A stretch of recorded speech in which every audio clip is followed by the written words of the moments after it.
কালকে তো হয়েছে আশীর্বাদ, মানে কালকে ফেসবুকে ছেড়েছি, ইউটিউবে ছাড়িনি, তোমরা হয়তো জানো না। কালকে হয়েছে আশীর্বাদ, আমার না, কালকে হচ্ছে সঞ্জুর আশীর্বাদ। ওদের বাড়িতে একটা অনুষ্ঠান হয়েছে, আর আজকে আমাদের বাড়িতে হবে ছোট্ট করে একটা, মানে অনুষ্ঠান মতনই ছোটো করে রেজিস্ট্রি হবে। তো কিছু খাওয়া দাওয়া হবে লাস্টে। তো ওই বাড়ির থেকে কিছু জন আসবে, ওই বাড়ি থেকে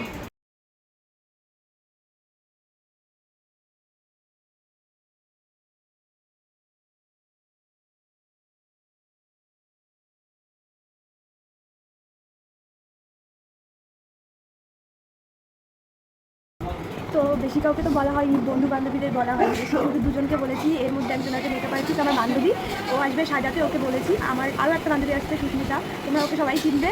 তো সুস্মিতা লিজা আসবে একটু পরে।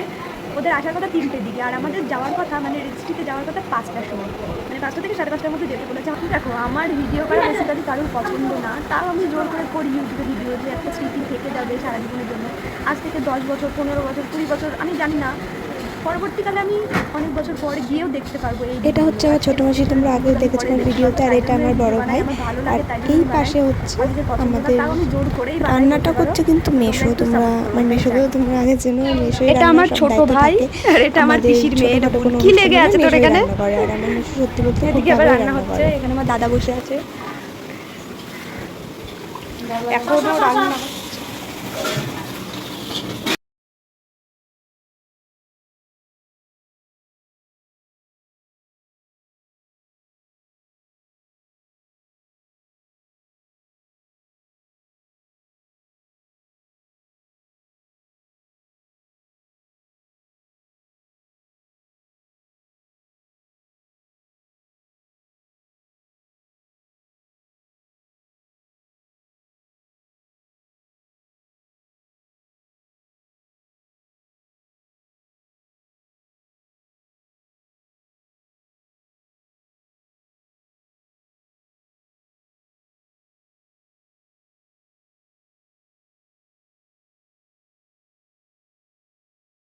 রান্নাবান্না শেষ হওয়ার পরেই কিন্তু চলে আসে আমাদের ওই বাড়ির থেকে লোকজন, মানে আমার শাশুড়ি, পিসি শাশুড়ি, মাসি শাশুড়ি, মেসো, অনেকে এসেছিলো।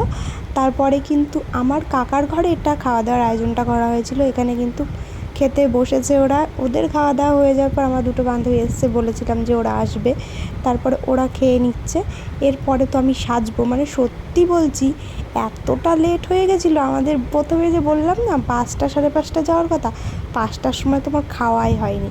তারপরে কোনো রকম করে খাওয়া দাওয়া করে আমি রেডি হতে বসেছি এখন। মানে এই যে বান্ধবীরা সাজাতে আসলে যা হয় আর কি, মেকআপ আর্টিস্ট যদি বান্ধবী হয়, সেখানে দেখছো আমি কত গল্প করছি, সে কত হাসছি, মানে বলার মতন না আমার তখনকার ফিলিংসটা। শেষে আমার এমন অবস্থা হয়েছিল তাড়াহুড়োর মধ্যে, দেখছো তো ভিডিওটা আমি একাই করছি, এরা দুজনা আমার সাথে লেগেছে, মানে দুজনা মিলে আমি যে মানে একদম শেষ হয়ে যাচ্ছিলাম। এরা দুজনে আমাকে সাজাচ্ছিল।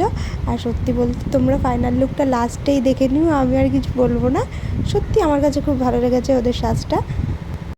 আমরা এত পরিমাণে বকবক করছিলাম, এত পরিমাণে বকবক করছিলাম বলার মতো না। দেখছো আমি কী কথা বলছি এখানে আমি বলতে পারছি না, মনে নেই আমার নিজেরও।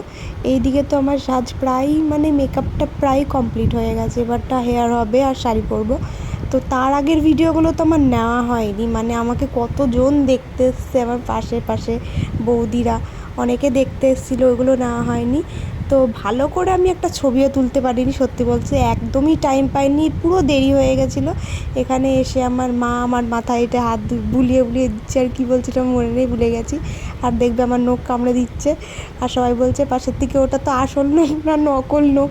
বলছি হ্যাঁ তাই তো। এরপরে কিন্তু আমরা চলে আসি রেজিস্ট্রি অফিসে। এর আগেও কিন্তু অনেক কাহিনী হয়ে গেছে, ওগুলো কি করে বলবো তোমাদের। আমাদের যাওয়ার কথা দিদির বাড়িতে, মানে রেজিস্ট্রি যে করবে ওই দিদির বাড়িতে। তো ওই দিদির বাড়িতে তো 5টার সময় যেতে বলেছিল, আমাদের লেট হয়ে গেছে, এখন বাজে প্রায় 7টা। তো আমরা তারপরে এসেছি ফুলিয়াতে। এখানে দেখছো আমি কতটা মানে মানে যেরকম আর কি হয় ফিলিংসটা, ভয় ভয়ও লাগছিলো, আবার আনন্দও হচ্ছিলো, এত বছরের ভালোবাসা পূর্ণতা পাচ্ছে তাই জন্য। আর এরা দুজন মহারানী তো আসবেনই না, এদেরকে জোর করে নিয়ে আসা হয়েছে, ফুলিয়া মোড়েই এসছি অফিসে। তারপরে কিন্তু শুরু হয়ে যায় রেজিস্ট্রি আসল নিয়ম, মানে প্রথমে আমি সই করলাম, আমি সই করার পরে কিন্তু করে নিল সঞ্জু সইটা। এরপরে এক এক করে সাক্ষী যেই 3 জন লাগে সেই 3 জন সই করে নিয়েছিল। তারপরে আমাদেরকে দুজনা দাঁড়িয়ে মানে উনি একটা মানে কথা বলছিল, ওটাই আমাদেরকে বলতে হচ্ছিলো মানে আমরা দুজনকে গ্রহণ করলাম, আজ থেকে আমরা স্বামী স্ত্রী হয়ে গেলাম, এই সবই আর কি। তোমরা আগে যারা করেছো তোমরা এটা জানবে। এরপরে কিন্তু আমরা কিছুটা ফটো তুলে নিলাম সবাই মিলে, তুলে সবাইকে আশীর্বাদ নিচ্ছি প্রণাম করে। এক এক করে যারা এসেছিলো, আমার বাবা, আমার 2 বাবা, মামা, মেসো, দাদা, এরপরে করলাম সঞ্জুকে, সবাইকে প্রণাম করলাম। দিদা এসেছিলো, দিদাকে করেছি। আর তারপরে কিন্তু আমরা ওখান থেকে বেরিয়ে চলে এসেছিলাম স্টুডিওতে। দেখো স্টুডিওতে ছবি তুলতে এসেছিলাম কারণ দেখো ফোনে তো অনেক ছবি তুলবো, ফোনের থেকে ডিলিট হয়ে যেতেও পারে, তাই জন্যই চলে এসেছিলাম স্টুডিওতে ছবি তুলতে, মানে সারা জীবন থাকবে। প্রথমে ভেবেছিলাম ক্যামেরাম্যান